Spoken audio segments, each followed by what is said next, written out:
Colegio de Calumpit Incorporated journey marks a breakthrough towards a culture of excellence.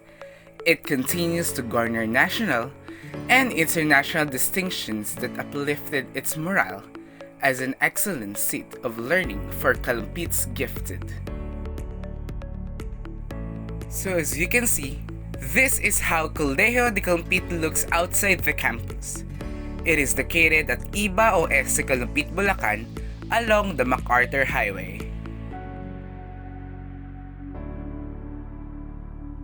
So here we go to the main entrance, the gate. So remember, no ID, no entry. Always remember that.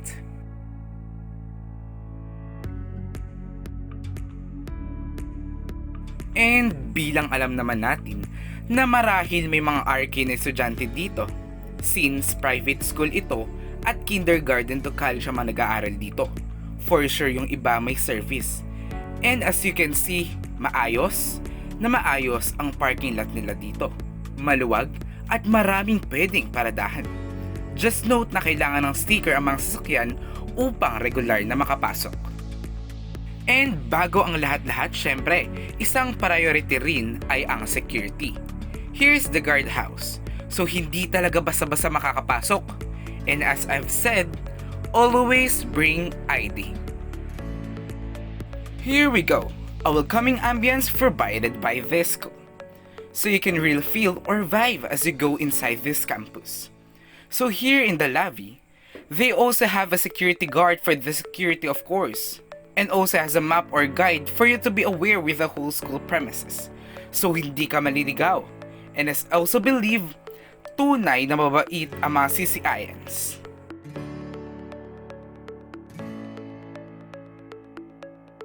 So wow! Ito bubungad sa ating after lobby, a quadrangle. So as you can see, of course, 2 basketball court ang nandito. At may isang sepak takraw court. At tanaw dito ang rooms from 1st floor to 4th floors.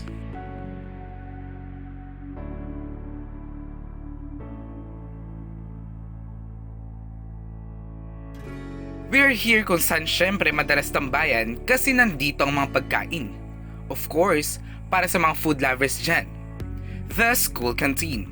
And as you can see, may rules and regulations din sila dito, like self-service of course, and more. And here's another field where 2 volleyball courts ang nandito.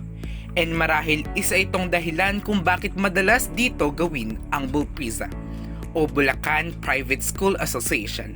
Kasi nga naman, napakarami nilang courts na pwedeng paglaruan in different sports. Para sa mga bata at mga nagfi-feeling bata, here's a playground na pwede nilang paglibangan if vacant or pag-uwian na while waiting sa service nila pauwi. So as you can see, 4-story building ang establishment na ito. And napakaganda ng mga ambience sa corridors kasi napaka-presko talaga. And may mga plant box pa dito na mas lalong nagpapaganda sa ambience at image ng school. And here's the locker for students na syempre nagrenta para mapaglagyan ng mga gamit, especially books.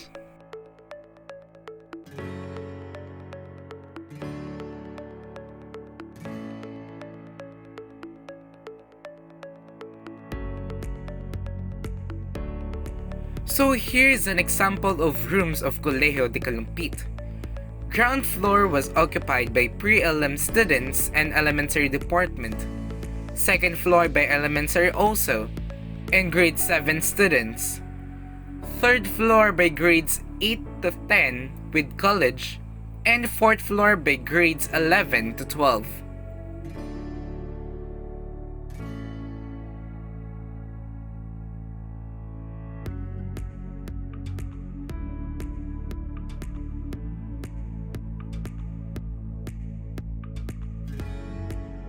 Though wala pa man talaga tayo inside the campus, is may prefect of discipline na. Of course, para sa mga students na nalilate at nagkakaroon ng violation sa pagpasok. And nakakatuwa na before pa lang makapasok ang mga estudyante is natuturo na sa kanila yung dapat ay may disiplina sila bilang estudyante sa pagsunod ng rules and regulations. Unang-unang mapapansin mo talaga pagpasok sa lobby is yung cashier, where of course, dito sila nagbabayad ng mga school bills. Hindi rin biro ang mga bayarin at maaaring magkaroon din ng mga tanong ang mga magulang ukol dito. Here is the financial office na pwede nilang puntahan to talk about all the stuffs about school bills and anything. Here's the registrar's office where dito magpaparegisters of course yung mga transferees or bagong students na mag-e-enroll. And eto na, ang isa sa pinakakinakatakutan ng lahat, the guidance office. So it is where disciplinary actions were deliberated. So as we all know, most likely for meetings talaga ang maganap dito. Here it is, the principal office.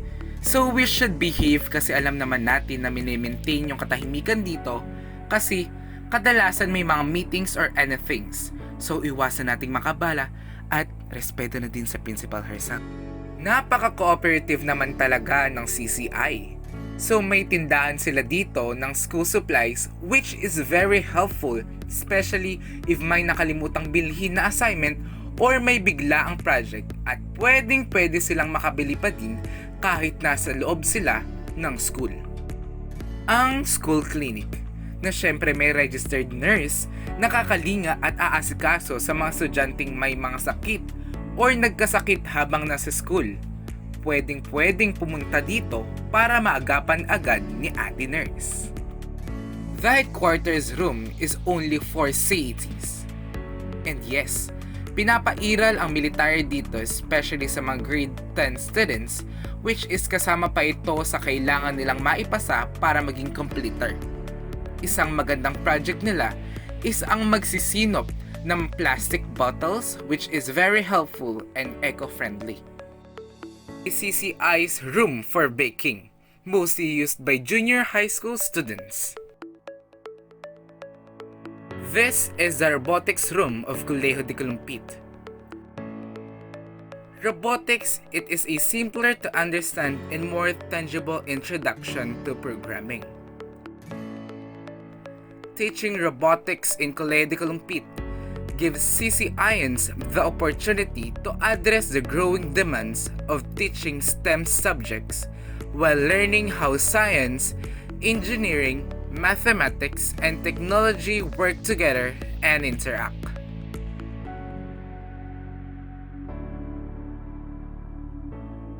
Colegio de Calumpit has 2 libraries in school, one for the college and one for the elementary, junior high school, and senior high school.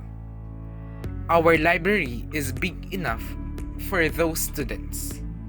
We have also computers in the library where the students can do some research for their assignments or projects. The IMC room stands for Instructional Media Center.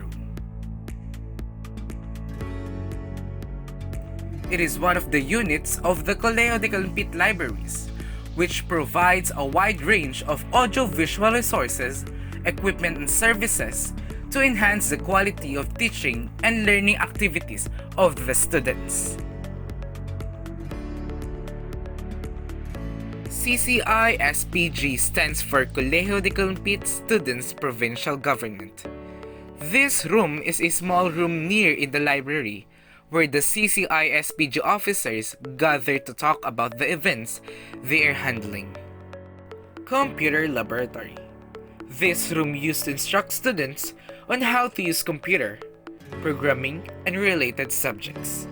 This room has enough computers for the students of Colegio de Calumpit. Science Laboratory. This is a place where equipped for scientific research and for conducting experiments. We have small room for the chemicals.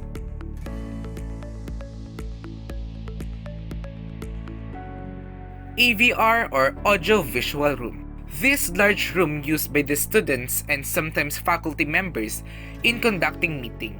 This room is also used for defense or small events like singing contest. CCI has 3 faculties room for elementary, high school, and college teachers. This room is one of the most important rooms for teachers. The teacher's room is the place where staff can relax before or after class.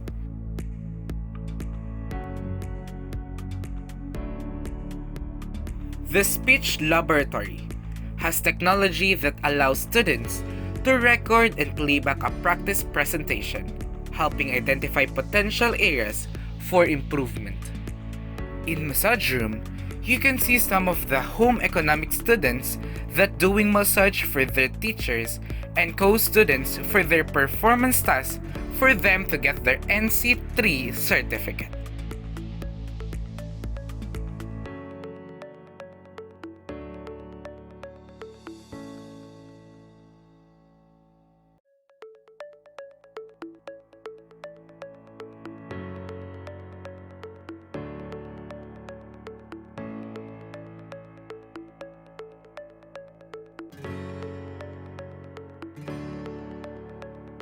In college department, you can see here different courses for college students.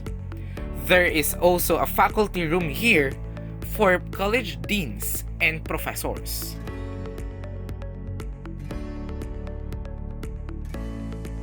The culinary room is for home economics senior high school students and for college students.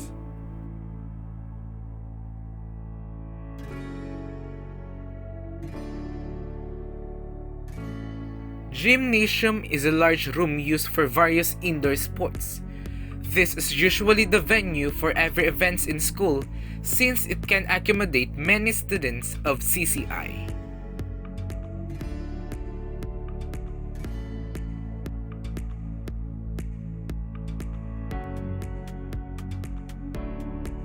Colegio de Calumpit has been and will always be walking in its road to success.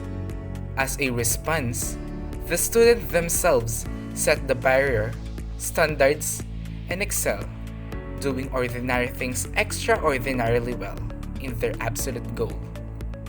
The school helps students to not only find their strengths in academics, but also their passion and talents through numerous active organizations, clubs, and activities. Colegio de Calumpit students helps one another, especially those less privileged that are more prominent in this school population. This just proves how the school provides an environment of equality and gender sensitivity despite the social status differences. CCI supplies our country outstanding and globally competitive students that outclass all others. This is the Colegio de Calumpit today. Let us watch out for it tomorrow, for it will surely burst forth, shining a light that would guide the sons and daughter of Calumpit to success. You can be a part of all of this. Colegio de Calumpit, truly the finest.